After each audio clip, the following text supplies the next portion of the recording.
Bem-aventurados aqueles que confiam no Senhor. Mas confiar é um negócio difícil, porque nós não temos controle sobre a vida, não temos controle do próximo segundo, não temos controle do amanhã. E isso é complicado, porque a gente fala que nós estamos depositados a nossa fé e confiança em Deus, mas a circunstância da vida que a gente não tem controle aflige e coloca a nossa fé em teste. Então, até que ponto o confiar em Deus, estar ansioso e preocupado com o amanhã entra em conflito? Até que ponto a ansiedade é boa? Ou até que ponto a ansiedade passa a ser um pecado? Até que ponto a preocupação é boa? Até que ponto a preocupação é pecado? Porque é um assunto muito complicado. E a gente vai ver hoje que a gente não relaciona esse tema como um tema importante. Se eu perguntar aqui, quem aqui já ficou ansioso ou preocupado com algo? Acho que ninguém aqui vai falar que não.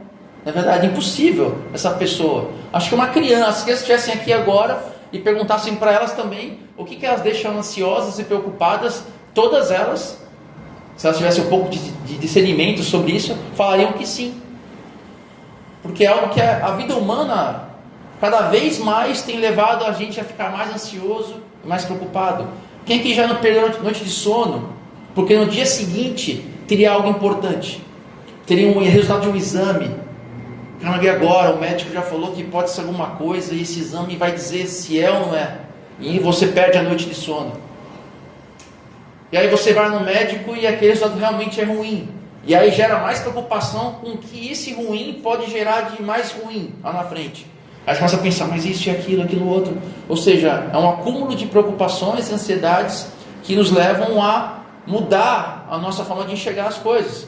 Porque a ansiedade e a preocupação, elas ferem diversas coisas na nossa vida.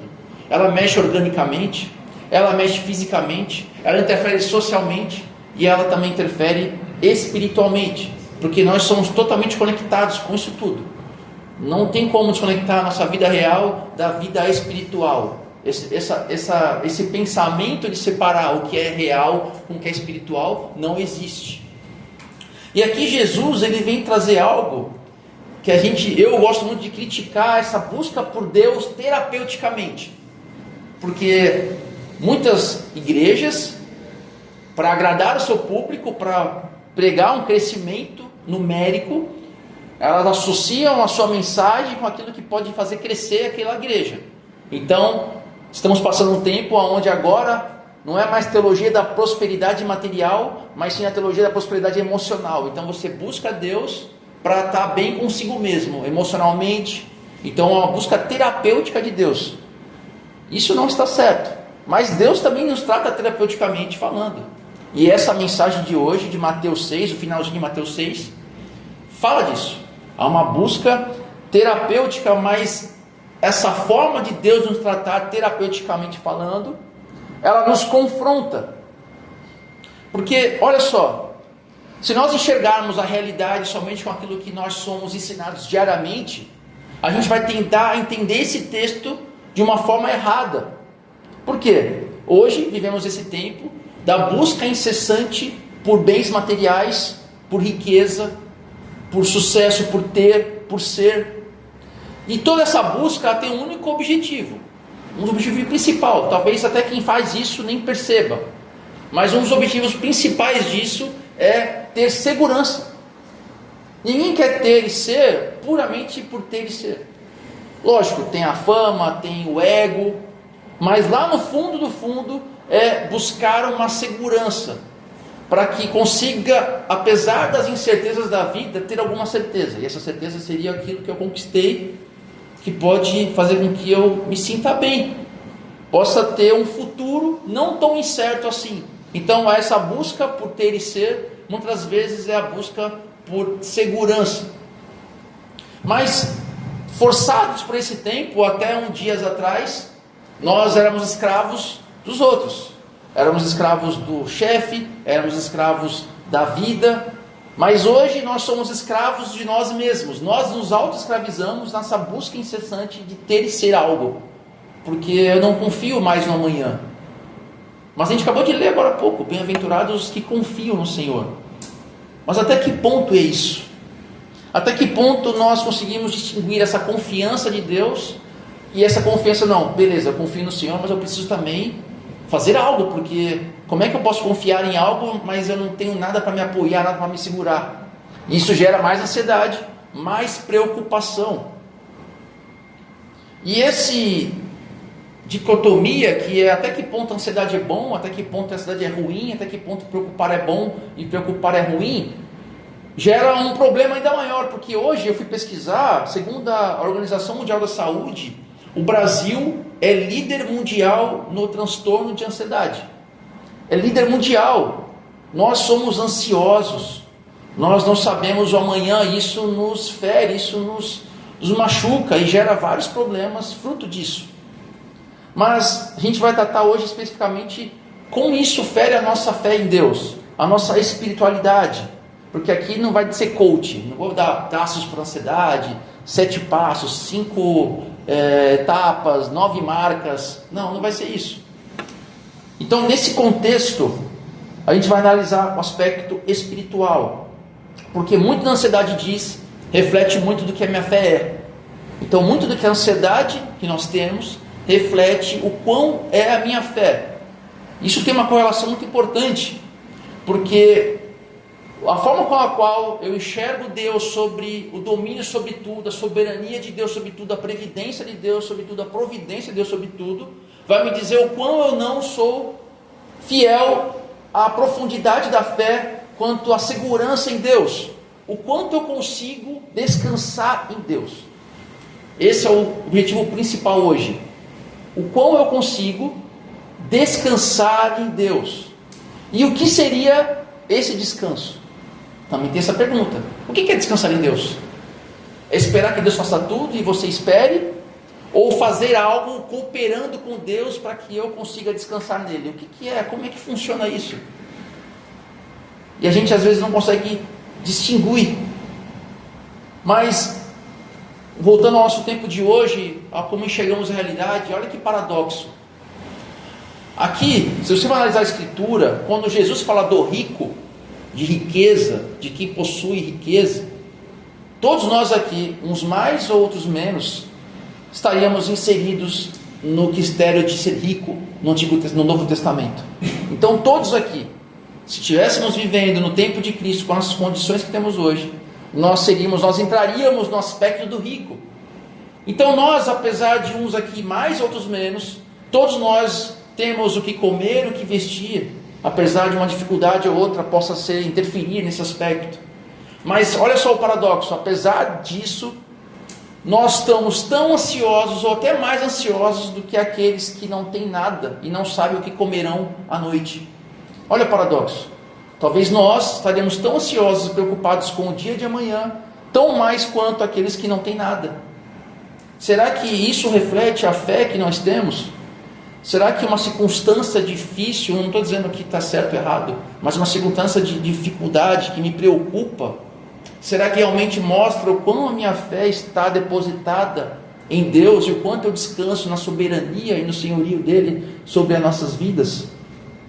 E é isso que nós vamos ver hoje, porque nós podemos muito bem ler o texto bíblico e dar um salto de 2000 anos aqui e faríamos errado, mas precisamos contextualizar com as realidades que vivemos. Então Jesus, quando olha aquela multidão e olha os seus discípulos, ele vê os problemas daquele povo e ele vê da mesma forma nós hoje, porque a ansiedade é um problema que tem lá e tem aqui, porque aquele povo também via a riqueza como sucesso espiritual, eles viam o sucesso dos religiosos como uma bênção, e quando a maldição ela era o quê? Pobreza, dificuldade, isso era maldição. Nós também temos um pouquinho disso hoje. Não que nós vemos isso como bênção e maldição, mas vemos que a segurança dos bens e daquilo que eu posso fazer é um sinal de bênção. Eu não vejo ninguém testemunhar numa igreja falando assim: olha, eu não consegui nada, não tenho nada, mas eu sou feliz. O pastor manda sentar. Fala: você não tem bênção, eu não vou contar. O que você vem fazer aqui? Senta aí. Bênção é sucesso material, é fama, é conquista. Eu passei, eu consegui, eu fui e voltei. E eu gosto de dizer muitas coisas, assim, umas coisas que eu gosto de dizer, às vezes a bênção vira maldição.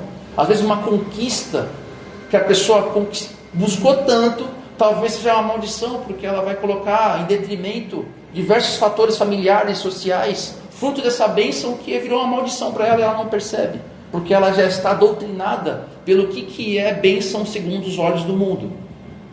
Então Jesus olha aqui e ele nos convoca para que a nossa vida ela liberta pela experiência com Deus e não pelas coisas, e não para a manutenção meramente da minha existência.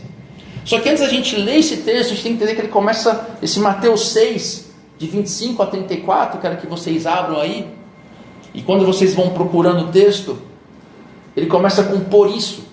Então, uma dica de leitura bíblica para vocês, quando vocês forem ler um texto, uma passagem, antes de você passar a querer entender aquele texto, olhem o texto anterior, porque muito do que o texto anterior está dizendo é o direcionamento que o texto que você vai ler vai dar.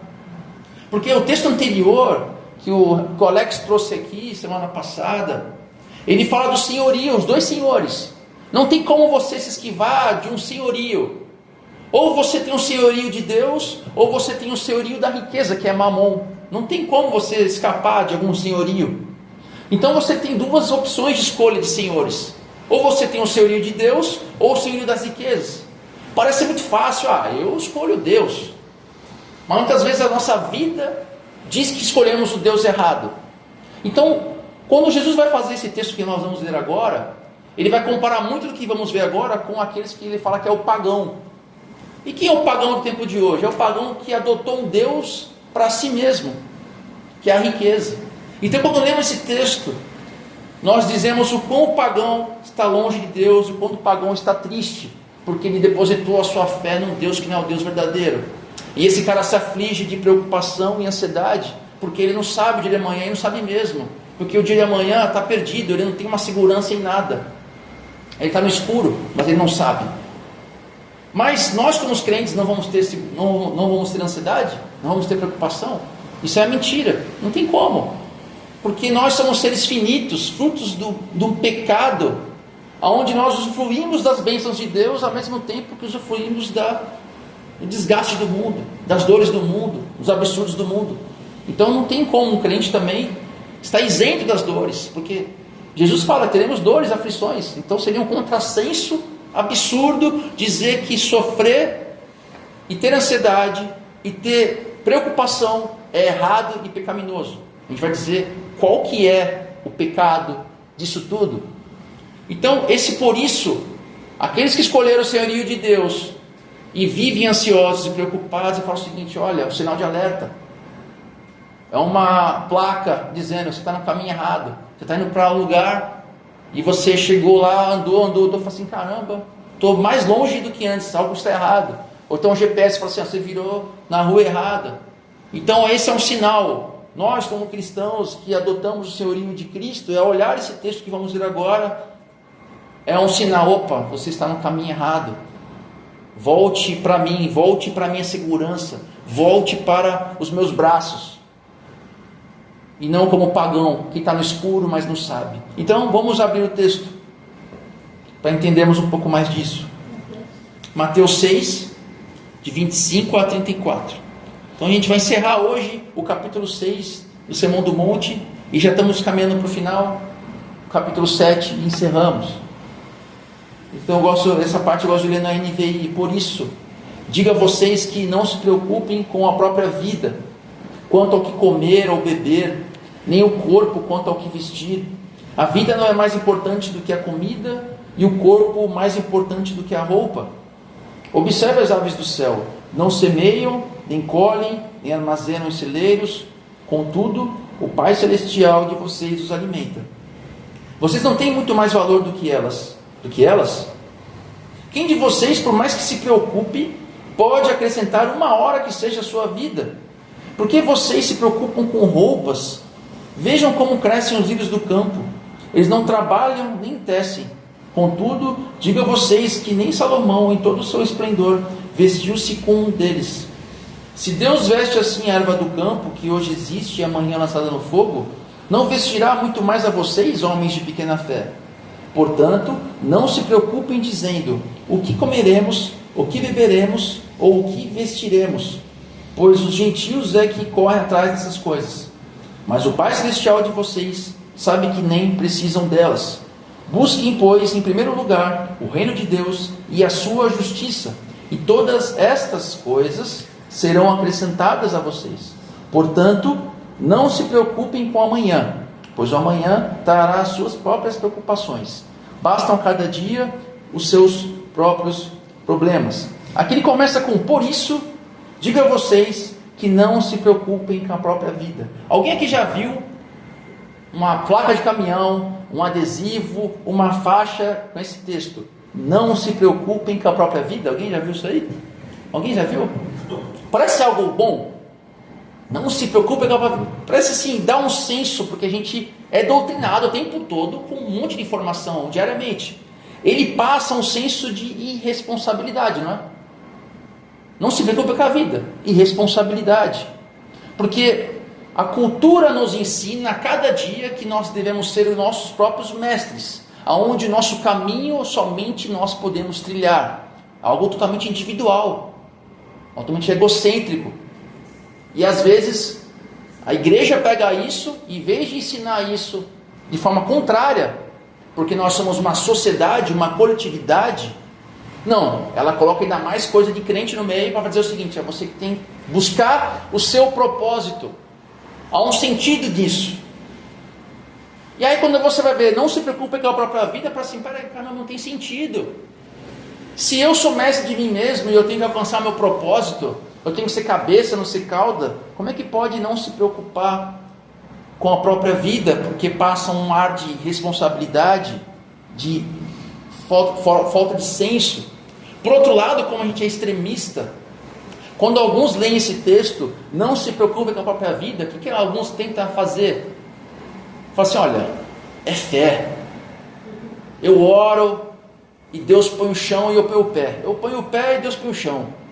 Então, associa a vida cristã com uma questão mística, aonde não importa o que aconteça, todas as coisas convergem para quem são de Deus. Olha só a interpretação do texto. Todas as coisas cooperam para aqueles que são de Deus, então não se preocupem com as coisas. Olha só a interpretação dessas pessoas. Então eu oro, eu busco Deus misticamente, aonde todas as coisas vão convergir para o meu bem. Mas e se esse bem não acontecer? O que acontece com a fé dessa pessoa? Como é que a fé desmorona? Quando a minha vontade não está de acordo com os fatos que eu estou vendo. E aí a minha fé desmorona. Aí você fala assim: eu estou em pecado, ou algo está errado, alguma coisa que eu estou fazendo. Você põe a culpa em si, põe a culpa em Deus. Deus, por quê? Por que fez isso comigo? Eu sou culpado. Por que Deus não me ama? Por quê? E você, a sua fé vai desmoronando. E aqui a gente tem que entender o texto na sua raiz. E aqui a palavra ansiedade, e alguns textos falam preocupação, outros falam ansiedade, ela traz um sentido de estrangulamento. Ou melhor, de puxar em direções opostas. Olha só que interessante. A palavra ansiedade, ela tem um senso de puxar em duas direções opostas. Duas direções opostas. Então isso aqui revela o estado da mente humana dividida e distraída. Então quando você está ansioso, está preocupado, a sua mente está desfocada da onde deveria estar, que é em Deus, que é o seu Senhor, e você passa a estar distraído e dividido em sentimentos e pensamentos. E isso vai corrompendo não só o seu organismo, como a gente falou agora há pouco, a sua questão física, a sua questão social, mas também a sua alma. A sua alma vai ser corrompida porque você está distraído da onde deveria estar. Que a gente vai chegar aqui, o porquê dessa distração. Então, nesse texto ele fala o seguinte: não se preocupem porque a vida não é mais importante que a comida, o corpo não é mais importante que a roupa. Ou seja, olha o argumento de Jesus. Ele argumenta do maior para o menor. Ele nos mostra que se Deus dá o maior, se Deus que cria a nossa vida e nos sustenta, Ele já não é capaz de dar a vida, te dar o corpo, Ele também não pode dar as coisas menores. Ele não pode te dar o sustento do menor. Só que aí A gente tem que esclarecer essa dúvida fundamental que pode surgir disso. Porque se eu parar aqui, eu vou cair naquilo que eu acabei de falar para vocês. Então não se preocupem, se Deus dá o mais, o menos está tranquilo. É só crer. Eu fui lá, fui batizado em nome de Jesus, agora tudo é sucesso e tudo é bênção. Então estaria Jesus nos ensinando que não devemos guardar dinheiro? Não devemos trabalhar? Não devemos cuidar do futuro, prever o futuro para os filhos, para quem tem filho? Será que é isso? Será que é isso, Claudião? Se fosse crente lá na década de 1940, você era um jovem? Não tudo isso, né? Claro. Fala assim, não, agora eu me converti e olha, não preciso fazer mais nada. Só dar o sustento, não me preocupe com amanhã, porque Deus vai prover, não é? Deus provê, de forma alguma. Senão, qual o sentido de quem está aqui, que está lutando para trabalhar, que acorda cedo, pega ônibus, tem que subir serra, desce serra, pega o Alex aí que tem que passar tempos fora, viagem fora, fica fora semana, 2. Qual que seria o senso disso? Se você analisar dessa forma o texto, você fala assim, então minha fé está errada, ou a minha forma de enxergar a realidade está errada. A resposta é que não. A Bíblia em Gênesis 3,19 diz que ninguém está isento do trabalho. Eu até um dia desse eu acreditava que trabalho era fruto do pecado. Estou brincando. Mas olha só o mandato que Deus nos dá lá no Gênesis. O homem e a mulher devem ser soberanos sobre tudo. Nós somos instrumento de Deus para restaurar a criação. Não é somente algo espiritual, mas nós também temos essa tarefa de sustentar a realidade, também nos é dada como instrumento. A gente vai chegar aqui mais longe sobre isso. Então, Jesus não está condenando aqui aquele que é responsável, aquele que previne, aquele que planeja. E o que ele reprova aqui é o seguinte: é o pensamento ansioso que paralisa e distrai a mente da confiança em Deus. Esse é o ponto. Você está distraído da confiança em Deus, esse é o ponto. Falei, olha, você pode planejar, você pode prevenir, você pode ter as suas finanças, mas se essa preocupação, porque quem tem, às vezes aquele que tem, está preocupado muito mais com aquele que não tem e quer ter. Quanto mais tem, mais preocupação tem para não perder o que tem. Então é uma loucura. Todo mundo preocupado. Quem não tem quer ter, está preocupado em ter. Quem tem está preocupado para não perder. Porque olha só, o Trump vai bombardear Irã, e aí vai cair o dólar e as finanças e tal. Eu estava com um grupo de amigos cristãos de anos, e os assuntos sempre é finanças, cara. Sempre é dinheiro que eu comprei, que eu conquistei e tal. Era um papo bem não crente. Papo bem não crente. Jesus estava nem assunto, o assunto era finanças. Será que é isso que nós somos chamados? Parece que a mente está distraída da confiança em Deus. Aí ele prossegue. Jesus, na segunda parte, ele fala: observem as aves do céu. E ele dá alguns exemplos dessa observância. Ele fala: não semeiam, não colhem, não armazenam, mas o Pai Celestial também as alimenta, assim como eles. Só que é o seguinte, olha só, a Bíblia prova essa previdência, essa providência. E quando ele fala para observar as aves, observem as aves. Tenho mais exemplos para dar sobre as aves. Elas constroem ninhos, elas alimentam os filhotes, elas migram no inverno. Se elas não tivessem nem aí com amanhã, não existiam aves, porque elas teriam perdidas. Não, Deus provê. Mas olha só, Deus é tão bom na criação, que Ele proveu uma previdência instintiva nos animais, quanto mais em nós, que somos muito mais importantes que eles.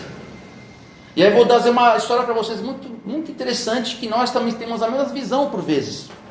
O missionário Hudson Taylor, em sua primeira viagem missionária para a China, em 1853, de navio, logicamente, ele enfrentou uma tempestade violenta. E olha só o conflito dele.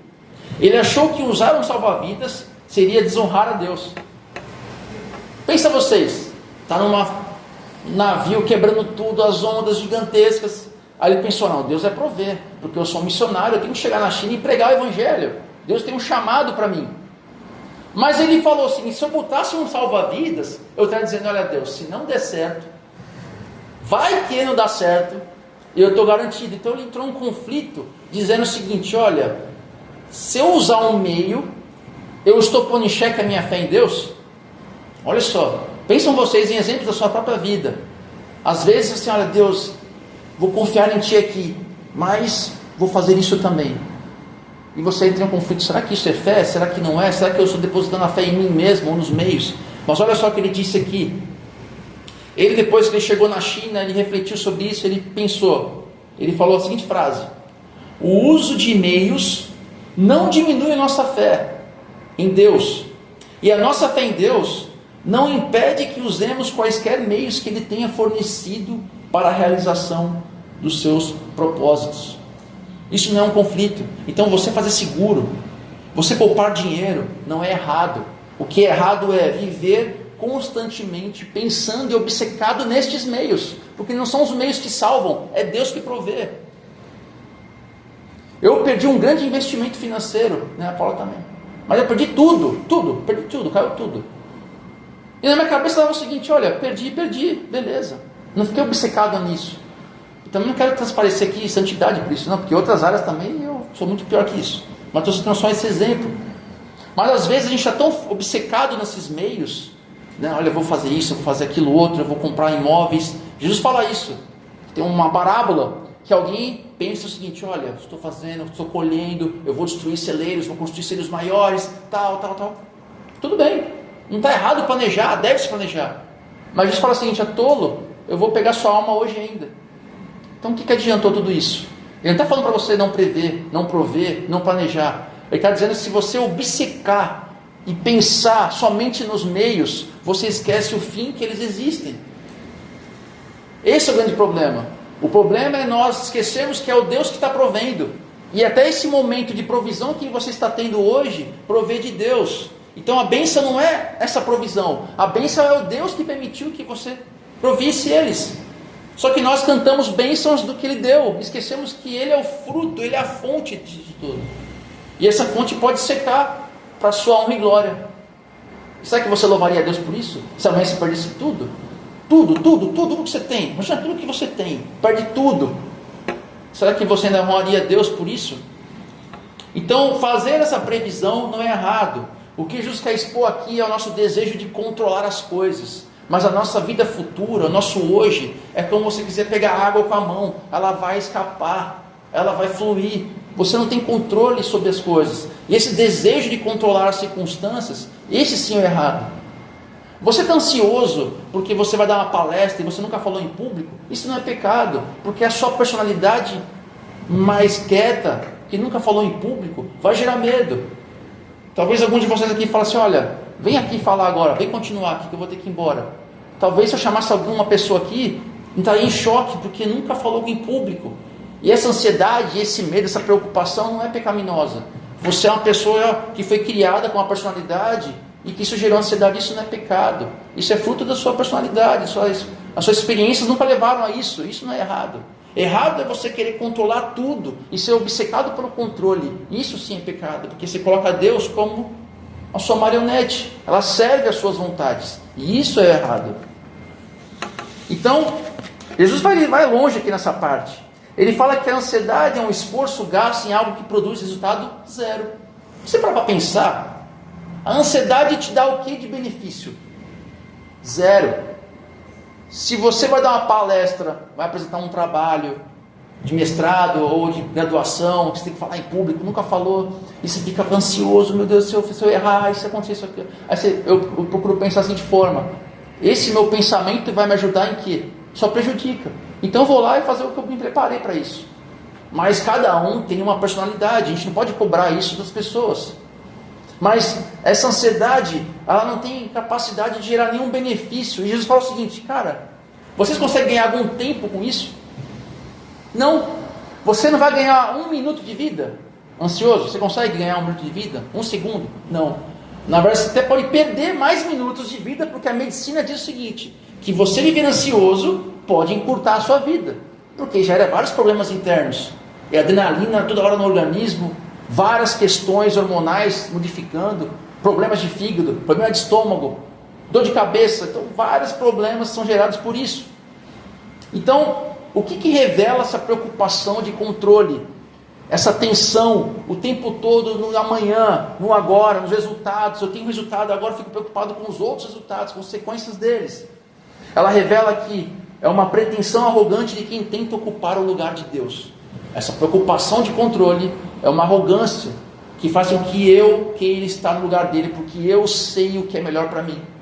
Se as coisas não estão dando bem, é porque se eu estivesse no lugar dele, eu faria melhor que ele.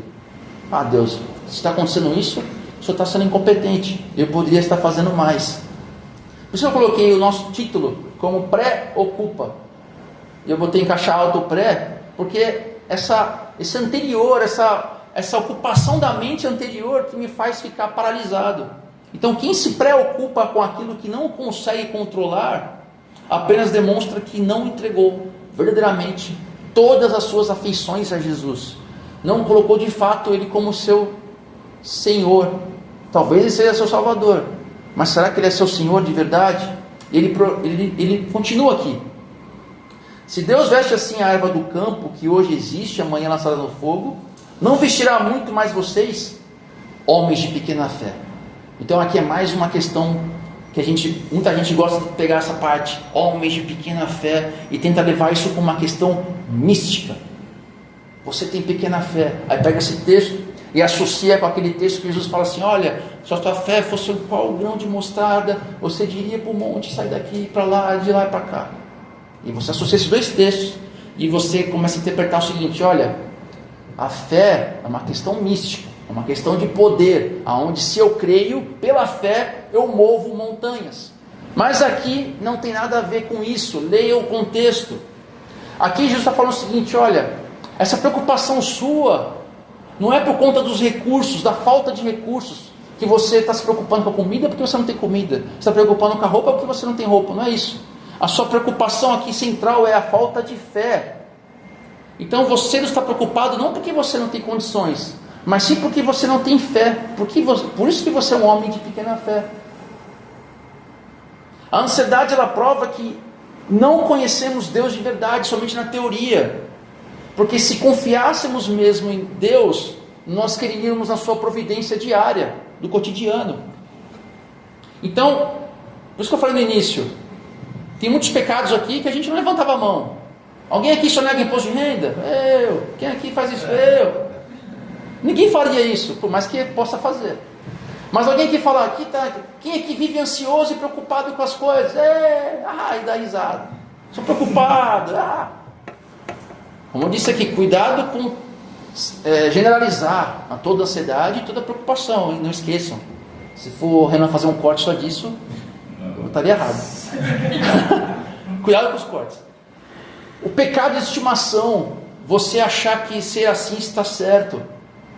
Você tem que reconhecer que ser assim está ferindo o coração de Deus, porque Deus está pensando assim: caramba, então eu não sou o seu Senhor.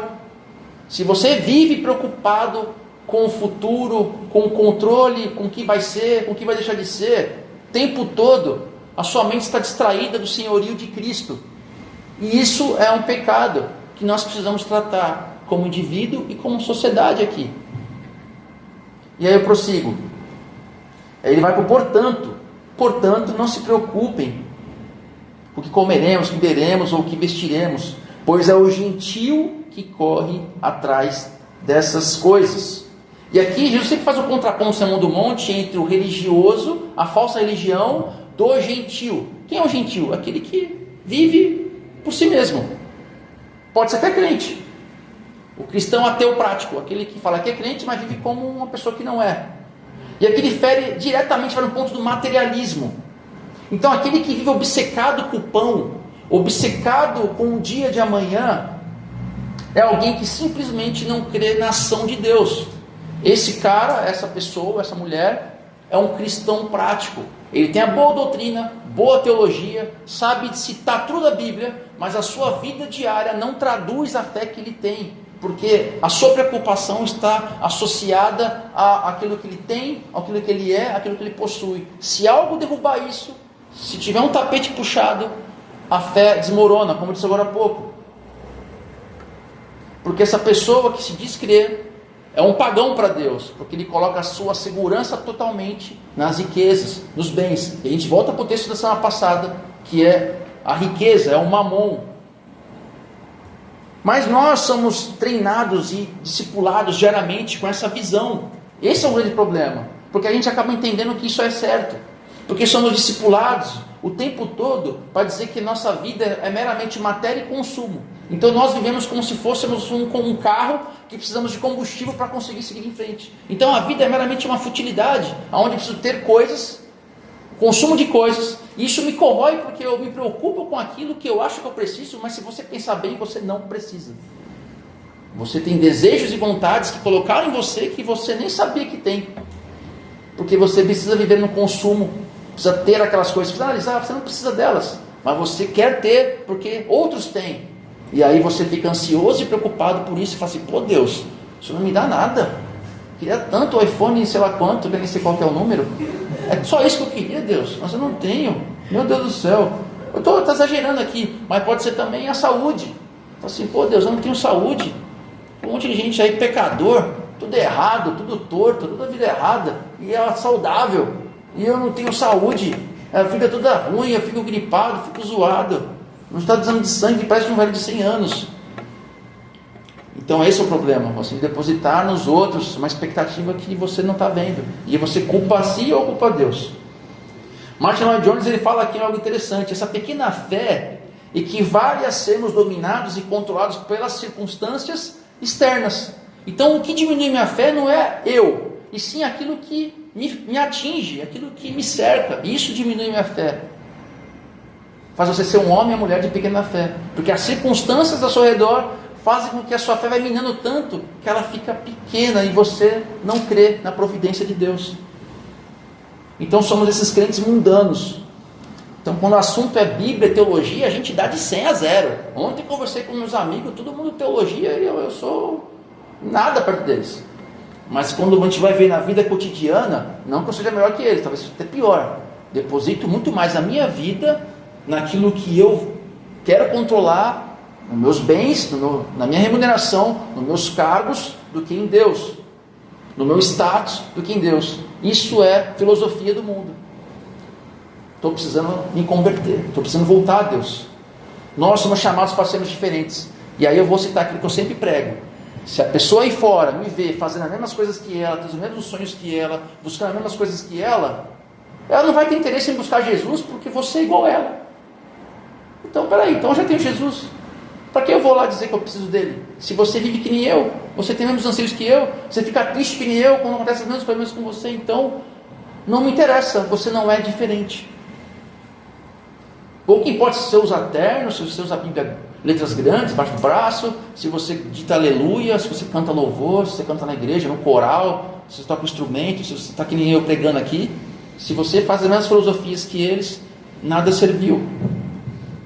E aí ele fala agora para fechar: busquem, pois, em primeiro lugar o reino de Deus, a sua justiça, e todas o quê?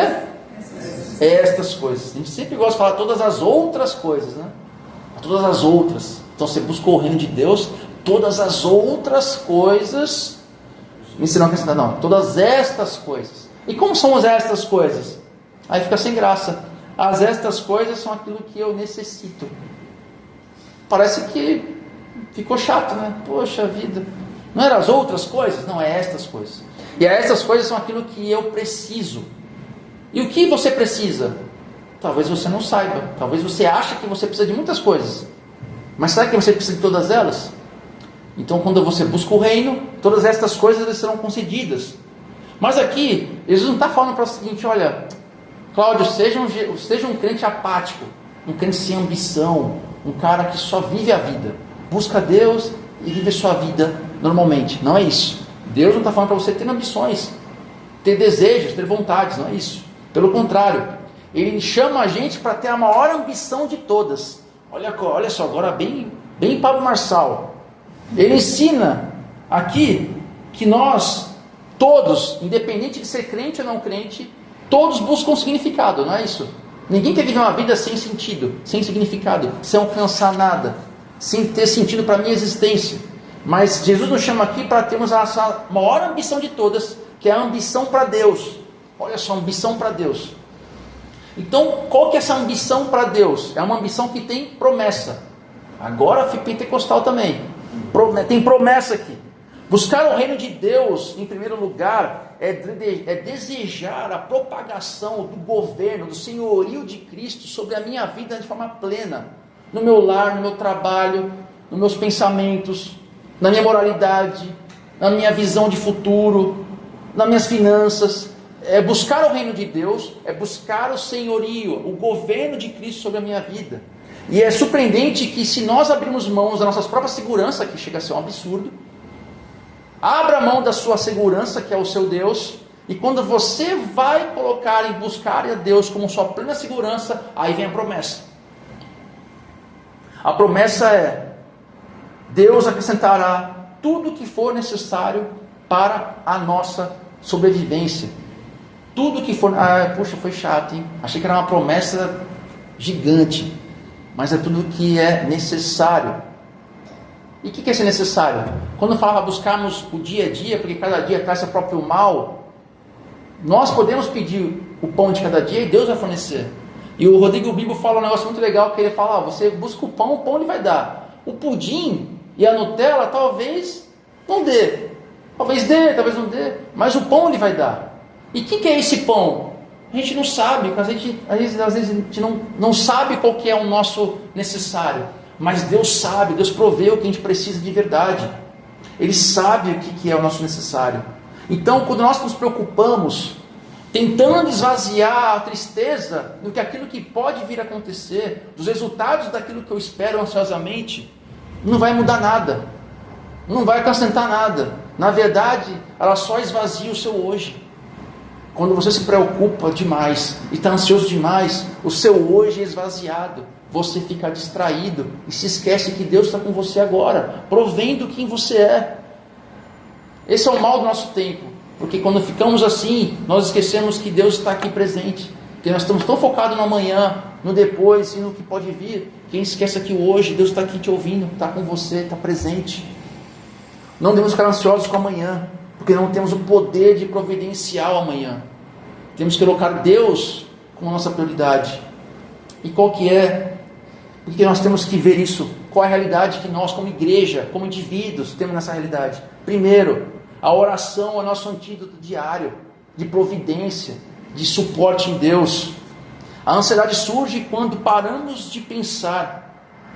Quando você para de pensar e deixa o medo dominar você, você se colocou num ponto onde Deus ficou em segundo plano. Por isso que a fé não é mística. A fé, primeiro ela precisa passar pela sua mente, para fazer você pensar como um cristão. Faça você ser transformado sua mente, a metanoia, a transformação de mente. Pense como um cristão pense.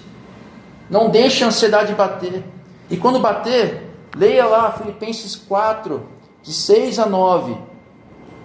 Não andem ansiosos por coisa alguma, mas em tudo, por meio da oração e da súplica, com ação de graças, apresentem os seus pedidos a Deus. Então a paz de Deus, essa paz de Deus é superior a tudo, que excede todo entendimento, guardará o coração e os pensamentos de vocês em Cristo Jesus. Finalmente, irmãos, pensem em tudo que for verdadeiro, tudo que for digno de respeito, tudo que for justo, tudo que for puro, tudo que for amável, tudo que for de boa fama, em tudo que houver alguma virtude ou algo de louvor. Põe em prática tudo que vocês aprenderam, receberam, ouviram e viram em mim, e o Deus da paz estará com vocês. O Deus da paz estará com a gente. Segundo ponto, nós temos um cuidado coletivo, tem uma justiça social aqui. Temos o grande risco de ler os textos bíblicos achando que é para mim. Esse texto é para mim, esse texto é para mim, esse texto é para nós. É para a gente. Jesus falou isso no monte, para a multidão e para os seus discípulos. Buscar a justiça do reino significa que não estamos sozinhos. Existe um reino que nós somos súditos dele. Se Deus promete alimentar e vestir os seus filhos, nós somos os instrumentos desse alimento, dessa vestimenta de quem precisa. Nós temos a responsabilidade como crente, fazer as pessoas que não têm que comer comam e quem não tem que vestir se vistam. Isso começa aqui dentro e vai indo para a família, para lá fora. Isso sim é buscar o reino. Não é buscar o reino e esperar sentado Deus suprir as minhas necessidades, não. Quem sabe você é um instrumento do reino para suprir a necessidade de quem está clamando por justiça e por suporte. Você está na mão de Deus e você vai lá, estende a mão, faz alguma coisa, ajuda, ora, paga uma conta, sei lá, e a pessoa fala assim, pô Deus, obrigado, porque essa pessoa fala a mão de Deus na minha vida. É o buscar o reino. Então, quando nós vivemos com uma comunidade de fé genuína, e isso acontece, isso chama a atenção das pessoas. Porque as pessoas vão falar assim, caramba, ali existe algo diferente que eu não vejo na sociedade. A sociedade quer um corromper o outro, um quer derrubar o outro. Mas aqui não, aqui tem que ser diferente. Então estas coisas são acrescentadas por quem? Por nós. E isso é tão bom, que isso combate dois pecados terríveis. O primeiro é o meu egoísmo. E quando eu estendo a mão para uma pessoa, eu deixo de ter para ceder. Então, meu egoísmo é diminuído. E da mesma forma eu distribuo às pessoas aquilo que o mundo quer separar, aonde o mundo quer distanciar daqueles que têm mais do que tem menos. E o terceiro é, descanse na identidade de filho. Descanse na identidade de filho. Você é filho de Deus. Tire os olhos da circunstância. Tire os olhos das circunstâncias. Não é fácil. Não é fácil mesmo. Não deve ser fácil quem sofre, quem tem um monte de problema, sabe? Eu seria muito terrível aqui de falar, não, tire os olhos das circunstâncias, sendo que as minhas circunstâncias talvez sejam muito menos do que de vocês, mas muito menos mesmo. Mas tente tirar os olhos das circunstâncias e olhe para Deus. O mundo tem ansiedade, porque o mundo é órfão, o pagão é órfão, você tem pai. Você não é órfão, você tem pai. E ele sabe o que você precisa, mesmo que você nunca tenha falado uma palavra para ele. Ele sabe muito antes. Porque a oração não é para ele se informar de você, não. A oração não é uma informação. Puxa vida, eu não sabia que você tem um problema. Ele está falando assim, olha, agora eu vejo que você depende de mim. Eu estou com você. Então faça a sua parte hoje. Trabalhe, tenha sabedoria, planeja, estuda, faz as coisas, com equilíbrio, logicamente. Mas sirva o reino, invista no reino, ame o próximo, faça isso também. A vida não é um desespero de curto prazo, a vida não é uma corrida de 100 metros rasos, tem cidade. A vida, apesar de ser efêmera, ela é uma maratona, e disso eu sei um pouco. É uma maratona com o começo maravilhoso da prova e um meio terrível que você fala, para que eu me inscrevi nisso? Então a maratona e a vida é uma corrida de resistência. Vai ter hora que você vai desistir, tem hora que você fala assim, parece porque vai doer, mas você vai ver que tem um resultado para isso tudo, porque você sabe que lá na frente é Deus sempre. Você pode plantar e deve plantar, você deve regar, deve regar, você deve preparar a terra, deve preparar a terra, mas quem faz crescer a planta, quem faz com que ela vire árvore, é Deus, não é você. Faça a sua parte com equilíbrio, mas creia que Deus é soberano sobre tudo. Amém? Vamos orar então.